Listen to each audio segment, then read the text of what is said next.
Well, hello everybody. I'm going to do a review on this Ryobi door hinge installation kit I picked up from the Home Depot.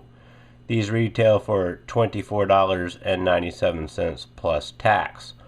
This is model number A99HT2 for reference. It came with the template jig itself. It did come with a double-sided bit you can load in your drill driver. Phillips on one end, regular on the other, and it did come with a high-speed steel 1/8" drill. It did also come with a 1/2" pattern bit with a bearing mounted on the top. The pattern bit actually sits right here in this little storage area, which is kind of neat for storage. But we are going to get into this thing, show it in action, any modifications you might do to make it better, and my final thoughts on it. Alright, well there's many adjustments on this, and I'm going to step through them one by one. First and foremost, this area right here is how wide of a hinge that you're going to moor this in. This is on the highest setting here of 5", 4.5", 4, 3.5, and 3. We're going to be doing 3.5" wide hinges. So you just simply push down on this and start sliding it over into the slot that you need. Now I will note that when I'm in 4 and try to cross over to 3.5, it does not want to move. And the reason for that is, right here in this particular slot, there's a bit of flash on the bottom, and it is binding up from this sliding forward. I can make it past it, like so, but that is an issue. You may get in there with an X-Acto knife and knock that off, and that will smoothen that out. So now it's set for a 3.5" hinge, and then you can see right here this radius. These are for a 5/8 radius hinge, and we're going to start right here, and then I'll show you the different setups you can use for a quarter or even a square cut hinge. Now there is a clamping mechanism right here. And if you look online in the pictures, or even to their older bluer units, this is a metal screw with a metal slide pin right here that you can tighten it up. This is entirely plastic. That's the first thing I noticed when I picked up the package. Now it seems to be effective and work okay, but that is just one thing that I do not particularly care for. So once you set this over the door and start applying this clamp will push in and secure the template to the door. Now there are rubber backing pads here, and on the back side there are 4 right here. This is another note. This is all plastic. So these pads do grip fairly well, but if you tighten this up too tight, your pressure point is being applied right here. So this can flex out, and you'll in essence bury this into the door, and these may not grip as well. So just be mindful on how tight you do tighten this up. It does not take much to securely hold it to the door. Okay, I noted that this was set up for a 5/8 radius hinge here on the corner. There are these 2 plastic inserts in there. Since the router bit that came with it is actually a 1/2" diameter, you can actually take these out and do a 1/4" radius hinge without these in there. This is obviously set up for the 5/8 like I noted, but if you do need to change it and do a 1/4" radius, if you flip it over, you can actually pull this insert out, just like so, and just simply turn it around and stick it in this way for storage, and now you can see this is a straight cut. So since we have a 1/4" radius bit, you can come into this corner and run across, and it will make that radius. If you're going to do square cut hinges, this is the setup you would use. You would come in and make your cut like it would be a 1/4" radius, remove this, and then you can chisel out that corner to make a square cut. So these do store in the unit, and the other one does the same thing. You can flip it over onto the inside. Now these over time will get worn out. I've done about 18 hinges thus far, and I can already see a little bit of wear in there. What you can do with these is when they do get worn to the point where it is not as accurate, you can take these two and flip them upside down, and you'll in essence get a new surface for that bearing to ride on. I do not know if you can buy extras of these, but that is the way that works.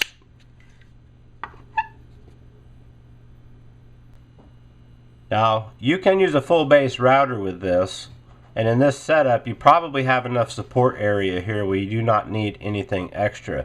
I myself am using a laminate trimmer, so it has a relatively small base, and you can pull this piece out right here and flip it over and insert it in this area. So in essence what this does is provide a support for a smaller base router like a laminate trimmer, and it does work extremely well. Another feature it has built into it is the depth that you need to set your cutter to mortise your hinge. There are two cutouts right here. The one on the left is for a thin hinge, let's say 3 inch, 3.5, and 4 as marked right here. The one on the right is for a thick hinge, let's say 4.5 to 5 inch. Now this is a bounce off point. Your hinges may vary somewhat from manufacturer to manufacturer, but what you would do in that event is load the router bit up in your router, in my case the laminate trimmer, and insert it right here to set your depth. Now this is a coarse measurement in my opinion. I set this to this originally and it was just not quite deep enough, so I did have to deepen mine out, but I'd rather start a little bit shallow and work my way down to perfect depth. So that is the way that works. So what I would recommend doing here is install your bit, install it deeper than what you need, and start rocking it and backing it down into where it quits rocking, and that will be the depth from here to here. Then do a test cut on a scrap and make micro adjustments to set your depth accordingly. You may need to rise it up a little bit if your hinge is thinner than what this gauge is, or you may need to deepen it like I did in my case. So you can see I've got a slight rock here. That's after fine tuning mine, but that's a good gauge right there to have to at least give you a bounce off point. Okay, well this has a predetermined backset or inset that the actual hinge will be to the door itself. Let's say my palm here is the outside of the door and we're going to set a hinge here. We want to inset that hinge at a certain place this way. Now this is predetermined. This edge right here to here is approximately 1/4 of an inch. So if you needed to be beyond 1/4 of an inch, let's say your existing jamb had more than 1/4 of an inch, you may be able to put that thickness of material in here to push this back and basically inset that hinge further into the door to make up for any discrepancies there. Now let's say for example this is the outside of my door and my hinge was less than that setback. I needed to push this way. You're not going to be able to do that with this particular device. But all things being equal, and if the original setback, if you're matching up to something that's already there, is correct, then this should work just fine. Now I have used this, so I do know that there is a shortcoming in it.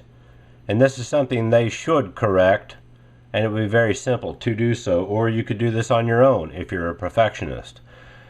You can see the transition between this green, lime green plastic and this black plastic insert right here for the radius. As you come across here with that bearing, this surface, this black surface, is actually standing proud of this green one. So when that bearing hits this, it creates a hickey in the work and it jumps over that speed bump and then comes around the corner. A simple remedy to that would be to simply take some sandpaper or whatnot and smooth this area out so there is no transition between here and here. Now this other side, even though there is a little bit right here, it does not exhibit that problem on this end. It is only this side of the unit itself. It's just something to keep in mind.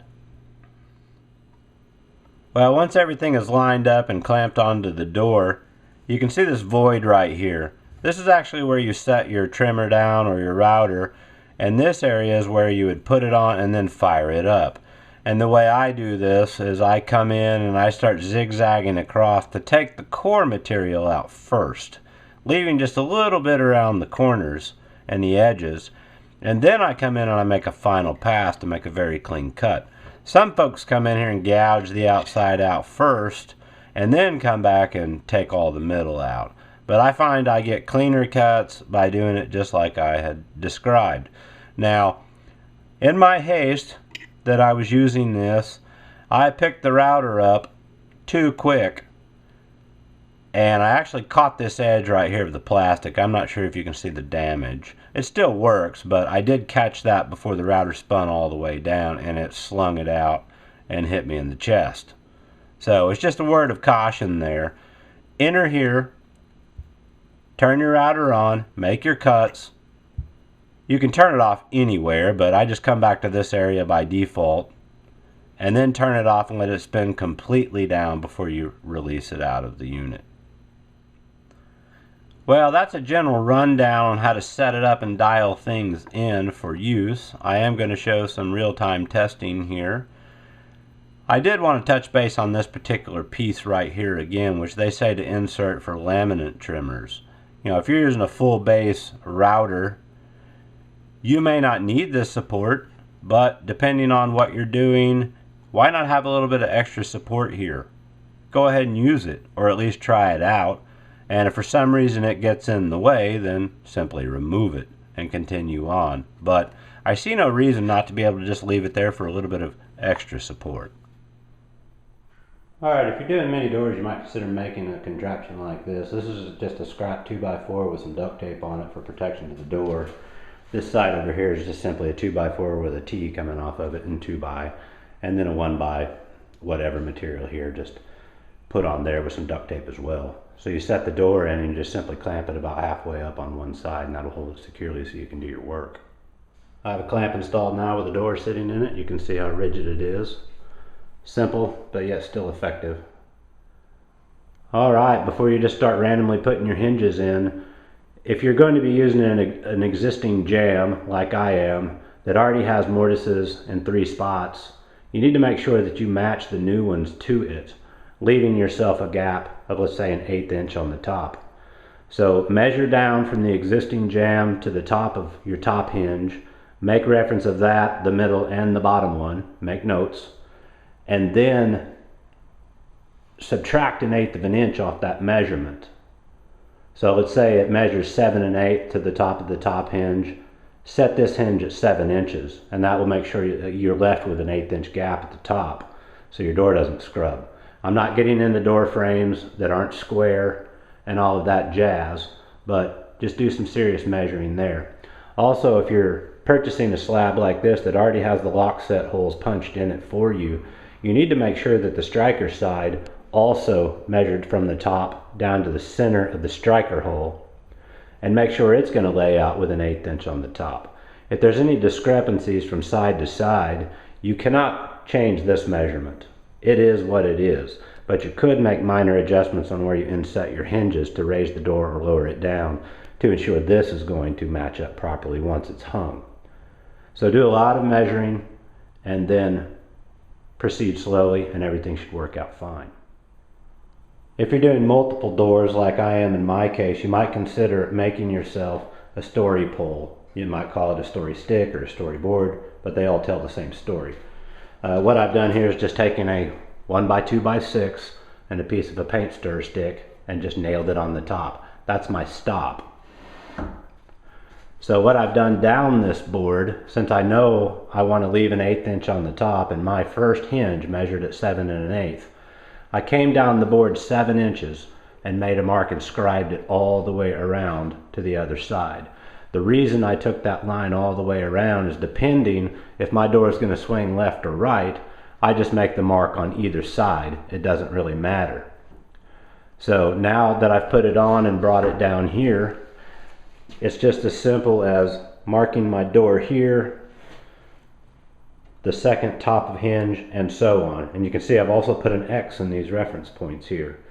That's to ensure when I make my mark, I also make the mark on the door so I don't accidentally and inadvertently set my mortising template on the wrong side. So the X is where the material will be taken out. Once you scribe a mark here, simply take it off, use a square, and extend your mark out.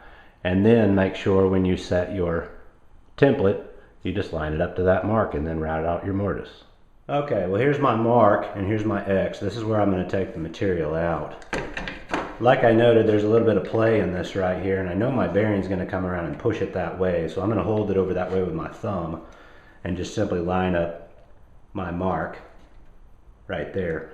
And then tighten this down. Not too tight, because you may bend things out of square here. Just enough to hold it, and there, that's good. Okay, with everything lined up, and I'm using a laminate trimmer here, that's what this little guard is for, is to help guide it and hold this plate. I've found with the shape of my base plate, if I hold it square to the work like this, it's going to bump over in this area. So a simple remedy to that is just hold it like so when you're making your cut. This little area here is where you start your bit, and I always just take the majority of this material out first and then come around and do my final pass around here to clean it up. So we're going to go ahead and do that right now. I'm going to try to keep my hand out of the way, but I do need to have to hold the router. Here we go.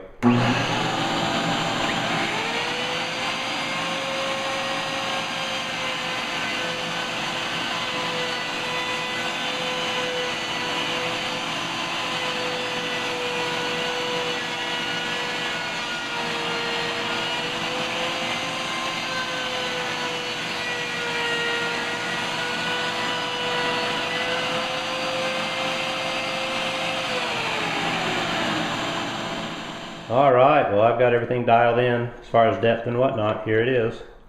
Fits in there just like nothing. Just like it's supposed to. It's nice and flush after fiddling around with the depth and making micro adjustments. There is a problem, and I will show that. Right here, there's a raised bump. And that bump is caused from this plastic insert right here for the 5/8 radius. It's not flush right here with this part of the tool. So when you bring that bearing around here, the bearing goes bump, and it creates a little hiccup right there. It's not a big deal for a hinge, but with just a minor refinement on their end, they could knock that out of there and make it absolutely perfect.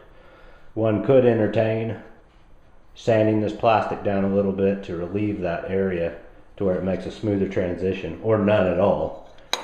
But for my purposes, once everything's painted up, it's not going to be seen anyway. Alright, well once you get everything done, I like using these Vicks bits here. It centers the hole into the hinge, and you've got a pilot right there when you push the drill down. I'm only going to do one here just for speed. Switch out to your driver.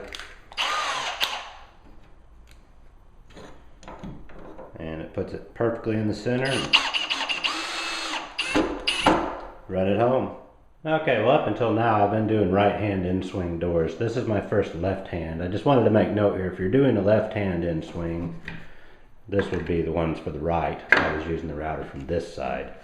To turn it around so the hinge is coming in from the other side of the door for the correct swing, you don't reference this edge.